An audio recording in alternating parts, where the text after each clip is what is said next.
आकाशवाणी भोपाल से प्रस्तुत हैं प्रादेशिक समाचार।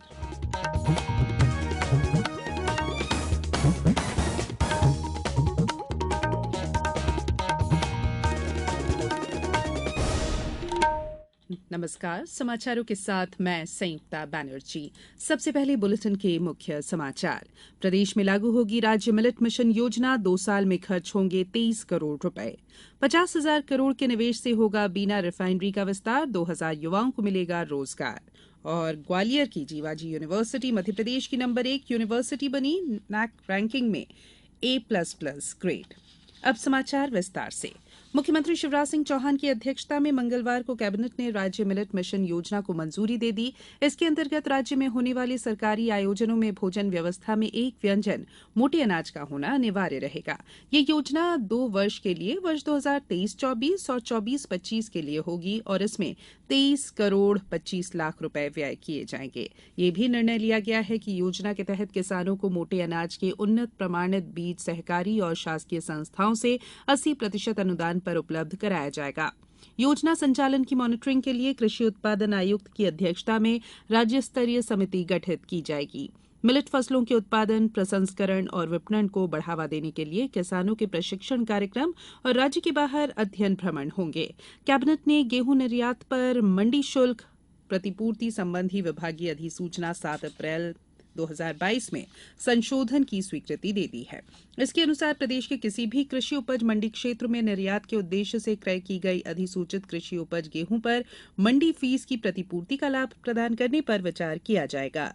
मंडी फीस की प्रतिपूर्ति अधिसूचित कृषि उपज गेहूं की भुगतान पत्रक से क्रय की गई मात्रा पर प्राप्त होगी।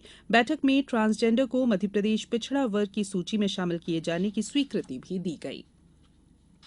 निवेश संवर्धन मंत्री परिषद समिति की कल मुख्यमंत्री शिवराज सिंह चौहान की अध्यक्षता में बैठक हुई। बैठक में भारत पेट्रोलियम कॉर्पोरेशन लिमिटेड द्वारा 50,000 करोड़ रुपए तक के निवेश से सागर संभाग के बीना स्थित रिफाइनरी के विस्तार और पेट्रोकेमिकल परियोजना की स्थापना संबंधी पुनरीक्षित प्रस्ताव को स्वीकृति दी गई। इस परियोजना की स्थापना से लगभग 2,000 युवाओं को रोजगार मिलेगा। परियोजना में वित्तीय वर्ष 2027-28 तक उत्पादन प्रारंभ होने की संभावना है। इसके अंतर्गत पेट्रोलियम के प्रोडक्ट्स जैसे gasoline, diesel, ATF, jet fuel, LLDPE, HDPE, polypropylene, bitumen, benzene आदि का उत्पादन किया जाएगा। परियोजना की स्थापना से मध्यप्रदेश में पेट्रोलियम, केमिकल, पेट्रोकेमिकल के क्षेत्र में निवेश बढ़ेगा। समिति द्वारा नर्मदापुरम जिले के औद्योगिक क्षेत्र मोहासा बाबई में 150 करोड़ रुपए के पुनरीक्षित निवेश प्रस्ताव को भी स्वीकृति दी गई। प्रदेश के विभिन्न जिलों में कल महात्मा ज्योतिबा फुले जयंती मनाई गई। ग्वालियर में जिला भाजपा अध्यक्ष अभय चौधरी ने कहा कि महात्मा फुले एक भारतीय समाज सुधारक, समाज प्रबोधक, विचारक, समाजसेवी और लेखक भी थे। उन्हें लोग महात्मा फुले और ज्योतिबा फुले के नाम से भी जानते हैं। ज्योतिबा ने 1873 में महाराष्ट्र में सत्यशोधक समाज नामक संस्थान का भी गठन किया था।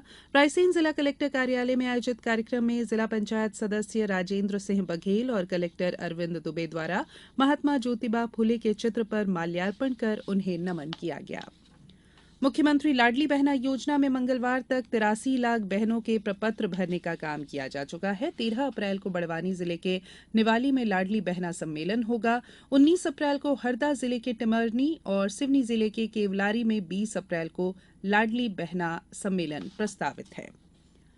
अब सुनिए आकाशवाणी के लोकप्रिय कार्यक्रम प्रधानमंत्री की मन की बात पर आधारित विशेष श्रृंखला।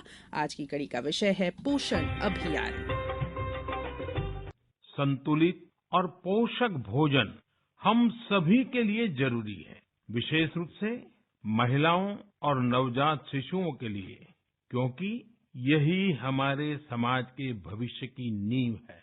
पोषण अभियान के अंतर्गत पूरे देश भर में आधुनिक वैज्ञानिक तरीकों से पोषण को जन आंदोलन बनाया जा रहा है। लोग नए और दिलचस्प तरीकों से कुपोषण से लड़ाई लड़ रहे हैं। कभी मेरे ध्यान में एक बात लाई गई थी। नासिक के अंदर मुट्ठी भर धान्य एक बड़ा आंदोलन हो गया है। इसमें फसल कटाई के दिनों में आंगनवाड़ी सेविकाएं लोगों से एक मुट्ठी अनाज इकट्ठा करती हैं। इस अनाज का उपयोग बच्चों और महिलाओं के लिए गर्म भोजन बनाने में किया जाता है। मन की बात पर आधारित विशेष श्रृंखला आप सुन सकते हैं प्रतिदिन सुबह और शाम की प्रादेशिक समाचारों में। और यहाँ पर रुक रहे हैं एक छोटे से ब्रेक के लिए। ब्रेक के बाद बुलेटिन में एक बार फिर आप सभी का स्वागत है। ग्वालियर के जीवाजी विश्वविद्यालय को नैक कमेटी द्वारा A++ ग्रेड दिया गया है। मध्य प्रदेश में जीवाजी विश्वविद्यालय ऐसा एक लौता विश्वविद्यालय बन गया है जिसे ये उच्च ग्रेड प्राप्त हुआ है। नैक कमेटी की 5 सदस्यीय टीम ने 27 से 29 मार्च तक जीवाजी विश्वविद्यालय का निरीक्षण किया था। भोपाल के महारानी लक्ष्मीबाई महाविद्यालय को नैक रैंकिंग में A ग्रेड प्राप्त हुआ है। शिवपुरी के PG महाविद्यालय ने एक कदम आगे बढ़ाकर रैंकिंग में B+ ग्रेड प्राप्त किया है।